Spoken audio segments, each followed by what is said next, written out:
Hi everyone, welcome to Mallika Badrinath's kitchen, healthy food, tasty food. BADAM KATLI.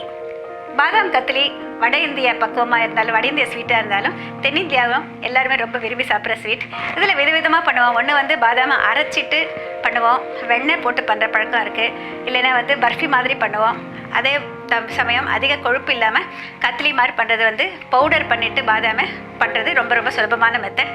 அது எப்படி பண்ணுறது இப்போ சொல்லித்தரேன். இதுக்கு என்ன பொருட்கள் தேவைன்னு பார்க்கலாம். பொடித்த பாதாம் 1 கப் அளவு, 3/4 கப் அளவு சர்க்கரை, குங்குமப்பூ விரும்பும் அளவு, நெய் 1 டீஸ்பூன்.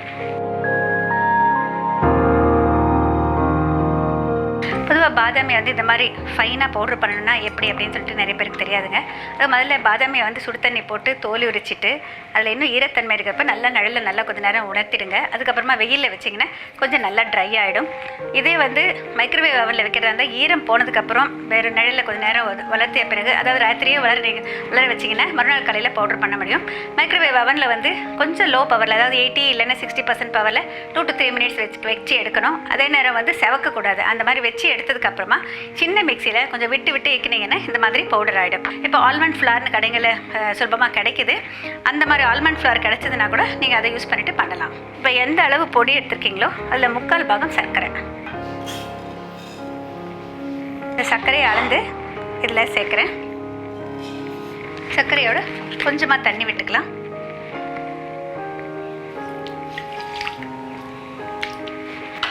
இப்போ இந்த சர்க்கரை பாகு வந்து இதுக்கு ரொம்ப ரொம்ப முக்கியங்க. எந்த அளவுக்கு வைக்கணும் அப்படிங்கிறது. இந்த சர்க்கரை பாகு வைக்கிறதுக்கு முதல்ல வந்து சர்க்கரை முழுகும் அளவுக்கு தண்ணீர் இருக்கணும். அப்போ தான் அது நல்லபடியாக கரைஞ்சி கொதிக்க ஆரம்பிக்கும். இது பாதாம் கத்லி அப்படிங்கிறதுனால நம்ம வந்து குங்குமப்பூ சேர்த்துக்கலாம். ஒரு சிலர் வந்து கேசரி கலர் போடுற பழக்கம் இருக்குது. ஆனால் நல்ல குங்குமப்பூ சேர்கிறப்ப அதுவே ஒரு இயற்கையான நிறத்தை கொடுக்கும். அந்த வகையில் செய்கிறப்போ இன்னும் கொஞ்சம் கூடுதல் சுவையை கொடுக்கும். இதை 2 ஒன்றா சேர்த்துட்டு நம்ம சர்க்கரை கரையிற வரைக்கும் கலந்து விடுங்க. சர்க்கரை கரைஞ்ச பிறகு கொஞ்சம் நேரம் கொதிக்க விடணும். 1 கம்பி பதம் வரணும். அந்த 1 கம்பி பதம் வர்றது வந்து ரொம்ப ரொம்ப முக்கியம். இப்போ இதுக்கு நம்ம என்ன பண்ணணும்னாக்கா, இந்த மாதிரி இது வந்து ஒரு சிலிக்கா ஷீட் இல்லைன்னா ஒரு நல்ல கனமான பிளாஸ்டிக் ஷீட் யூஸ் பண்ணலாம். இதில் வந்து கொஞ்சமாக நெய் பூசி வச்சுக்கோங்க.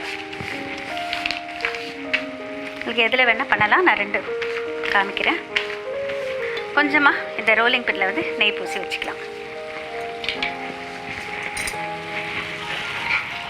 பாகு வந்து எப்படி வருது அப்படின்னு பார்த்தீங்கன்னா, சர்க்கரை கரைஞ்சி முதல்ல கொதிக்க தொடங்கும்.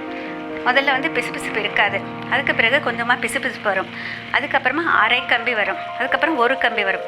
1 கம்பினாக்க 1 அங்குல கனத்துக்கு வந்து அது உடையும். பாகை வந்து நம்ம கையில் தொட்டு பார்க்கணும்.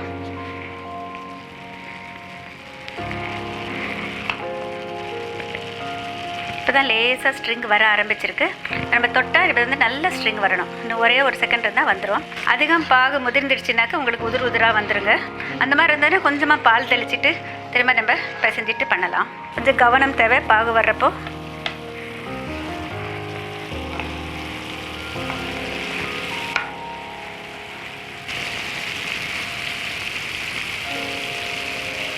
இப்போ பாருங்கள் வந்துருச்சு. உடையாமல் இவ்வளோ நீளம் வருது பார்த்தீங்களா? இந்த ஸ்டேஜில் இதை ஆஃப் பண்ணிடுறேன். இப்போ இதில் இந்த பொடியை சேர்த்துக்கலாம். ஆஃப் பண்ணிவிட்டேன். இதில் இந்த பொடியை சேர்த்துக்கலாம். நீங்கள் கலந்துக்கிட்டே இருந்தீங்கன்னா அந்த சுவிட்ச் ஆஃப் பண்ணதுக்கப்புறம் இது கொஞ்சம் கொஞ்சமாக அப்படியே நல்லா கெட்டிப்படும். அது இருக நல்லா கெட்டிப்பட்டதுக்கு பிறகு நம்ம வந்து அதை பிசையணும். ஆஃப் பண்ணதுக்கப்புறம் இது கலந்து விட்டுட்டே இருக்கணுங்க. இது பார்த்திங்கன்னா நல்லா அது ஆற அது அப்படியே ஒரு சப்பாத்தி டவ் கன்சிஸ்டன்சிக்கு வந்துடும். அந்த ஸ்டேஜ் வர வரைக்கும் நம்ம காத்திருக்கணும். இது விருப்பப்பட்ட ஆரஞ்சு ரெட் கலர் ஒரே ஒரு ட்ராப் சேர்த்துக்கலாம். நம்ம எப்போவுமே பாதாம் அப்படிங்கிறப்ப ஒரு கலர் எதிர்பார்ப்போம் இல்லைங்களா? அதுவே காஷ்மீர் அப்படின்னா கலர் தேவையில்லை. இது அவங்கவுங்க விருப்பம். வீட்டில் பண்ணுறப்ப நிறைய பேர் கலர் சேர்க்காமல் பண்ணுற பழக்கமும் இருக்குது.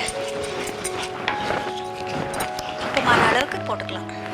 அதோட கொஞ்சமாக நெய், அதிகமாக தேவையில்லைங்க. 1 கப்புனாக்க 1 டீஸ்பூன் அளவு இருந்தால் போதுமானது. அதை வந்து அதோட ஒட்டாமல் வர்றதுக்காக.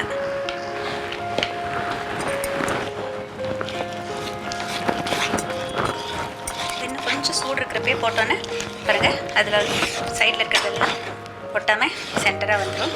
இப்போ ஆற பாருங்கள் நல்லா அப்படியே கெட்டி ஆயிடுச்சு. இப்போ இதை நல்லா இப்படி ஒன்று சேர்த்துக்கோங்க. இதை வந்து நம்ம இந்த மாதிரி கொஞ்சமாக நெய் பூசிட்டு இதில் லேசாக அப்படி ரோல் பண்ணிக்கலாம். உங்களுக்கு எந்த திக்னஸ் வேணுமோ அந்த மாதிரி ரோல் பண்ணிக்கோங்க. இப்போ ஒரு கூர்மையான கத்தி எடுத்துக்கோங்க.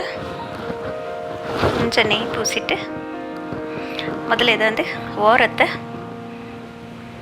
சரி செஞ்சுக்கோங்க. இப்போ இதை வந்து நம்ம டைமண்ட் வடிவத்தில் வெட்டுறதுக்காக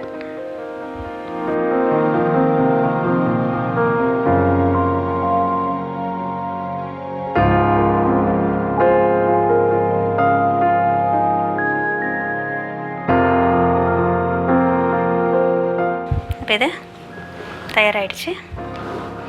உங்களுக்கு எவ்வளோ சைஸ் வேணுமோ பெருசாகவோ சின்னதாகவோ நீங்கள் வெட்டிக்கலாம்.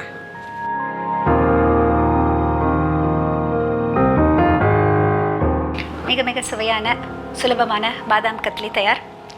இந்த பாதாம் கத்லி செய்கிறதுக்கு அந்த பாதாம் பொடி நல்லா ஃபைனாக இருக்கணும், அதுதான் ரொம்ப முக்கியம். அது எப்படி பண்ணுது நான் சொன்னபடி நீங்கள் ட்ரை பண்ணி பாருங்கள். இந்த பதம் பக்குவம் இந்த மாதிரி நான்ஸ்டிக் வானலியில் கொஞ்சம் கனமான வானலி எடுத்துக்கோங்க. இல்லைன்னா வீட்டில் கல்கத்தா வானலி இருந்ததுனாக்கா அந்த அடி கனமான இருக்கிற வானலி ரொம்ப முக்கியம். கீழே ஒட்டாத படிக்க நம்ம முதல்ல இருந்து நல்லா கரெக்டாக அளவு கலந்து விடணும்.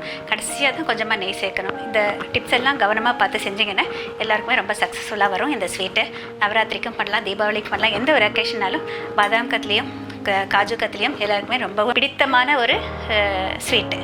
பாதாம் கத்லியும் முந்திரி கத்லியும் எல்லாருக்கும் மிகவும் பிடித்தமான ஒரு sweet. This is a north Indian sweet. Generally everybody just love this because of its delicate flavor and mild sweetness without much ghee. We can keep on eating one or two because it melts in the mouth. This badam katli. One thing what we have to remember is soak badam in warm water, remove the husk remove the skin after some time, and then dry up in shade for some time. That is almost 5-6 hours, and then you can dry it in the sun or in the microwave oven. But in the sun, if you dry for 1 or 2 hours, that's enough. In microwave oven in medium power high, you can keep it for 3 or 4 minutes. Don't allow that to become dark in color. It should have that retain that same color. At the same time, it should be crisp. You have to powder it in a small mixie. Don't add full quantity in the mixie. Add little by little and powder it. Take it out. Some more quantity you can add, and like that you have to powder it and use a whipper mode. Don't run the mixie for a long run, otherwise the powder will become sticky. The oil will ooze out, it will become sticky. Once you follow all these things and the measurements, everything, it will turn out simply superb. Everybody can prepare this sweet from their house like how we get it in the shops.